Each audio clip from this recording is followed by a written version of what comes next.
Olá a todos e todas. Hoje, 15 de março, é um dia nacional de mobilização pela revogação, na verdade, do novo ensino médio, pela revogação da reforma do ensino médio. Vários movimentos sociais, sindicatos, centrais sindicais, organizações estudantis, né, estão chamando atos em várias cidades do Brasil, e a do Fiscar se coloca também pela bandeira da revogação do novo ensino médio, né? Acho que há pelo menos três elementos importantes a gente pensar. O primeiro deles tem a ver com o contexto em que foi aprovada essa lei, aliás, uma medida provisória que depois virou lei, durante o governo Michel Temer, que foi um governo de transição, depois da retirada da ex-presidenta Dilma, uma transição para uma política muito mais agressiva do ponto de vista neoliberal e também dos costumes, né, que nós vimos depois vir no governo seguinte, o governo Bolsonaro. Então, o contexto da aprovação do novo ensino médio foi um contexto da aprovação da Base Nacional Comum Curricular, foi um contexto da aprovação da Emenda Constitucional 95, que previu um teto de gastos para os serviços públicos, né?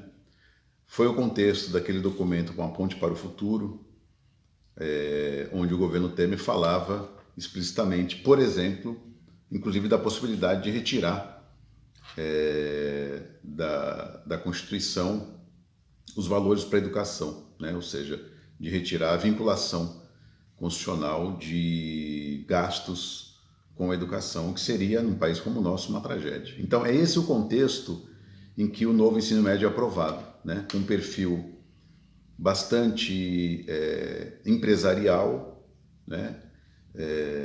Os efeitos imediatos, né?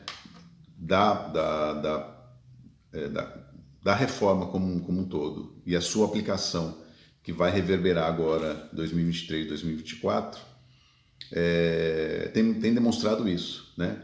Então, os tais itinerários formativos que lá na época da aprovação da lei, o Ministério da Educação fazia aquelas propagandas da televisão informando que os estudantes iriam escolher o caminho que iriam seguir no ensino médio, se mostrou uma farsa. Quer dizer, os itinerários formativos, quando forem implementados de uma forma mais efetiva, vão ser das escolas e não da escolha dos estudantes, né? Essa ideia de que o estudante tem nas mãos a construção, a escolha do novo ensino médio, não se materializou e não vai se materializar pela proposta, né?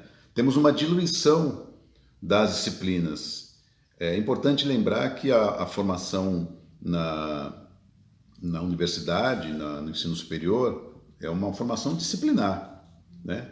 Então, é claro que há um efeito importante quando o governo organiza o novo ensino médio pelas áreas de conhecimento, diluindo as disciplinas e dizendo que os conteúdos estarão presentes, mas não necessariamente as disciplinas. Isso é um problema muito sério, porque envolve não só uma proposta curricular, no caso a BNCC, a própria reforma do ensino médio, e resvala também de forma muito efetiva, né, muito intensa, na formação inicial de professores. Então também nas licenciaturas vão ser afetadas. Veja como uma reforma como essa ela tem, né, relações com outras tantas políticas educacionais que precisaria ser revista, né, nesse momento.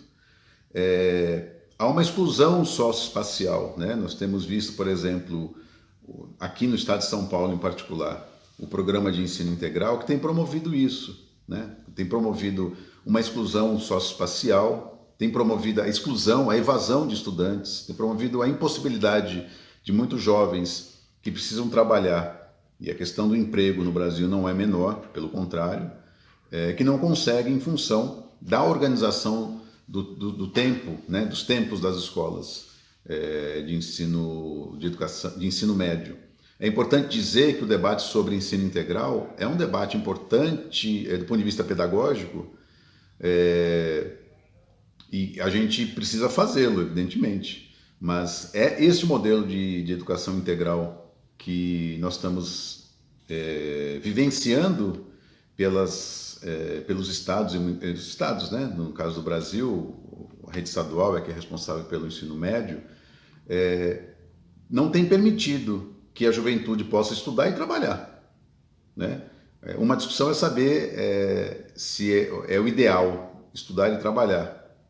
Evidentemente que isso é uma questão, mas a gente está falando de vida real, no caso do Brasil, onde a juventude ela precisa trabalhar, ela precisa e tem o direito de estudar. Então esse modelo de ensino médio que nós temos vivenciado desde a aprovação da lei, ele produz exclusão e produz inclusive um currículo empreendedor, né, que gera um lapso aí, uma distância entre a vida real dos estudantes, a vida real da sociedade brasileira e aquilo que a escola diz que o estudante pode ser e pode fazer, né? Então, se nós temos um governo atual cuja palavra de ordem é reconstrução, nós não temos dúvidas que para reconstruir o Brasil do ponto de vista da educação básica é necessário a revogação do novo ensino médio, né? Por fim, o terceiro elemento, o Ministério da Educação já apresentou aí um cronograma de consultas públicas para esse debate. Isso não é novo no Brasil, as consultas públicas. Nós tivemos isso, por exemplo, na Base Nacional Comum Curricular, né? Mas há um problema conceitual e de método, né? As consultas elas podem ser feitas para as pessoas, evidentemente, mas há entidades do ensino superior, entidades sindicais da educação básica, entidades estudantis do ensino médio, que têm discutido, já tem um acumulado dessa discussão e desse debate, e que essas entidades precisariam ser chamadas para o diálogo, né, para a discussão, para a apresentação, né, dos argumentos do porquê da revogação. Quando o governo abre uma consulta pública onde indivíduos, pessoas isoladamente podem entrar no site, enfim, na plataforma e deixar a sua opinião, isso pode ser uma falsa impressão de democracia e dilui um debate, né? Deixa um debate disperso e evidentemente que isso não ajuda as pessoas a entenderem as mazelas desse modelo de educação que é o novo ensino médio. Portanto, hoje a EduFiscar participará das atividades de rua pela revogação e traz esse debate também para a sua categoria. A gente espera poder acumular uma discussão e esperamos que essa luta nacional seja exitosa e que o governo efetivamente possa fazer aí a revogação do novo ensino médio. É isso.